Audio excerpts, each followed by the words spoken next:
welcome to the August episode of Fintech Firebrand. I'm Virginie O'Shea, founder of Firebrand Research, and I'm here to chat to you about this month's FinReg and Fintech news. Now, as always, the summer's a little slower when it comes to regulatory developments. We've seen some enforcement actions taken by, the FCA, the SEC over the last few weeks, but a little in the way of regulatory proposals as everybody is on their holidays. So, but there have been some discussion papers put out. One of particular interest for those in the RegTech realm will be the latest discussion paper launched this month on the future of digital reporting in the UK. Now, that includes regulatory reporting, financial reporting as well, to HMRC, and the FCA and HMRC have been involved in the input into this particular paper. And there's been a discussion about how we move forward in further digitalising reporting. Obviously, this is also a reaction to what's been going on in the EU. At the EU level, I may have mentioned this already, but the European Single Electronic Format taxonomy has been discussed quite a lot with regards to the Capital Markets Union plan and other initiatives that are at the EU level to try and improve the efficiency of reporting to regulators across the EU. The UK, unsurprisingly, after Brexit, is now looking at whether we want to follow the EU example or whether we would prefer to develop our own standards. I think that will be interesting for those in reg reporting would probably prefer to see more consistency than divergence, as always, with these things, because it makes implementation much easier. But regardless, we'll see much more discussion as a result of this discussion paper over the next few months, no doubt. And there's going to be a real focus on how to improve digital reporting in the UK and beyond. So certainly it's positive to see that this is a big discussion topic. I know in many markets they've gone with XBRL tagging. There's been mixed reactions on the industry as to how successful that's been. I mean, I know it's in some Asian markets. We've seen it in some US financial reporting to the regulator.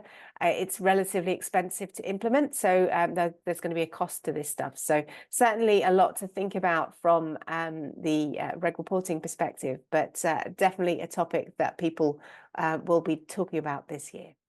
I should also note on the regulatory front, we have seen some progress with regards to the fundamental review of the trading book standards or the regulatory technical standards put out by the European Banking Authority. So those are also something to keep an eye out for. There has been a fair amount of change to FRTB, harder to say than you'd realise, over the last year or so. There's been some delays as well.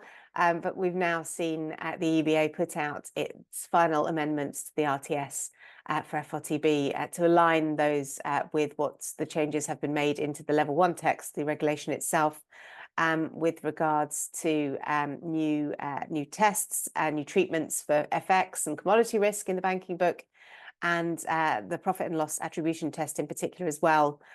With regards to that. So certainly a lot of change going on in the risk space as well as reg reporting. One of the biggest, most interesting developments, I guess, from a non-regulatory standpoint, but very big impact on operational resilience regulation, was the CrowdStrike outage that impacted Microsoft users as well.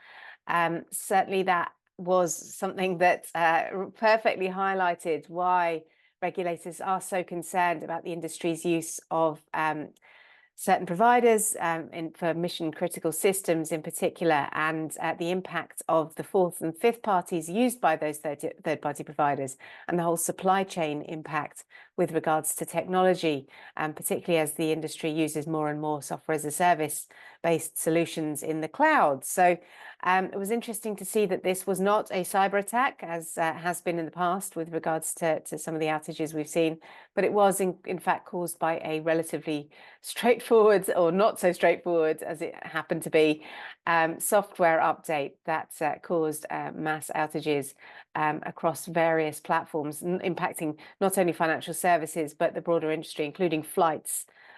So airplanes were grounded as a result of it. So very interesting to see the post CrowdStrike outage impacts on other regulators outside of the EU, because obviously we have DORA incoming in January next year.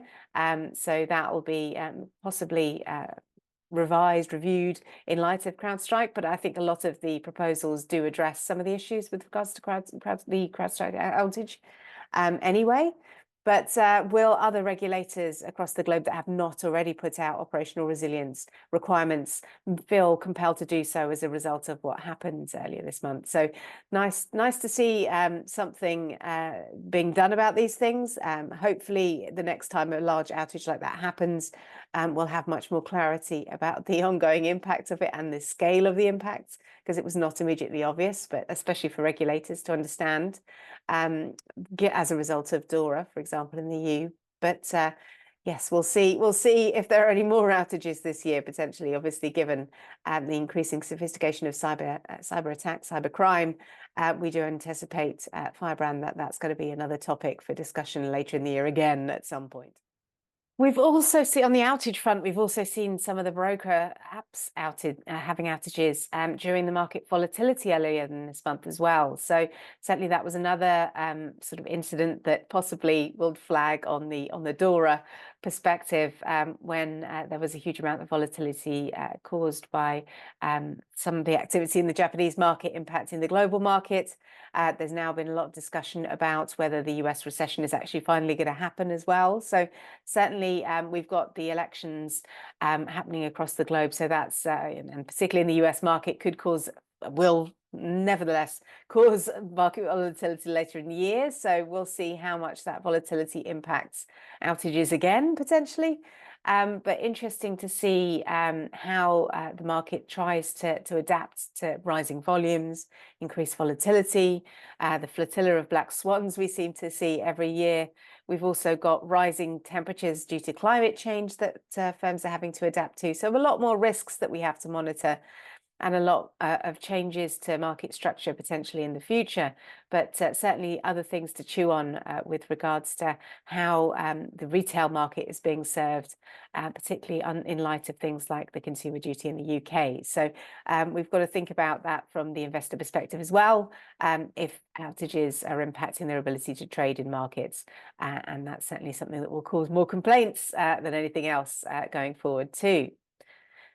And now my final thoughts for the month. I'm going to keep this one short because it's very much about how much pressure the industry has been under over the last 8 months now into this year, given we've had major market structures with changes with T+1 in the North American markets.